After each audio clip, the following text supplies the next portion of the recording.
Hello everyone. Let's settle down quickly, please. Today I would like to discuss toys. Toys, Professor? What do toys have to do with social science? Am I in the wrong class? An excellent question, Mr. Hurley. What do toys have to do with social science?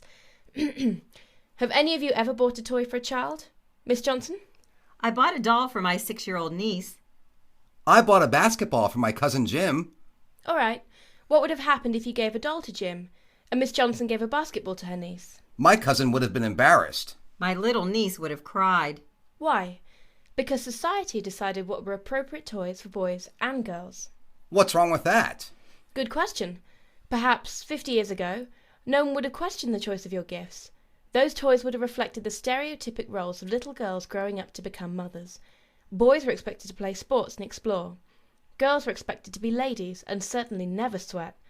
But now, the typical male and female roles have changed. Let me give you an example. My neighbour, 3 years ago, my neighbour lost his job.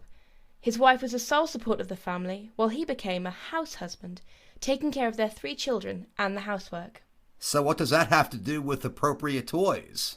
Well, he had grown up with 3 older sisters and played with both gender-related toys. As a result, the children were all confident in playing with dolls, trucks, cooking, cleaning, sewing, or going out for sports. This confidence prepared them for adult roles. But that's just one example. True. Let's discuss some others. Today, single men are allowed to adopt children. Women have won medals in many sports. Men can become nurses. Women can be doctors. Roles that at one time would have been impossible. So, Professor, you're saying that the toys kids play with have an effect on their future roles in society? Yes. For example, when my grandmother was a child, the only toys for girls were baby dolls and baby buggies. Any little girl who stepped outside the perceived role of a genteel child was considered a tomboy. This was supposedly the worst insult a girl could receive. Then when my mother was a child, her toys were pretty much... Girls' toys still focused on the role of a future homemaker and mother. However, boys' toys dealt with construction and exploration, like playing with Lincoln logs, speedboats, cars, farm toys, tops, and kites. At the time, there were 6 toy companies that manufactured these toys, but only 2 companies that made dolls. Now, let's look at what toys were available when I was a child. Lionel trains, Candyland, checkers, electric football, erector sets, marbles, slingshots, Tonka trucks, Viewmaster, and BB guns for the boys. For the girls, there were dolls, doll houses, and stuffed animals.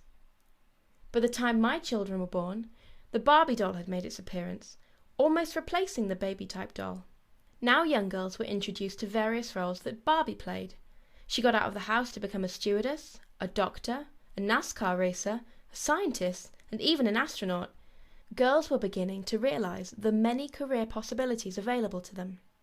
In conclusion, throughout the years, toys had a profound effect on not only changing gender roles, but also in creating occupational roles for women. Consider carefully the toys you give to a child.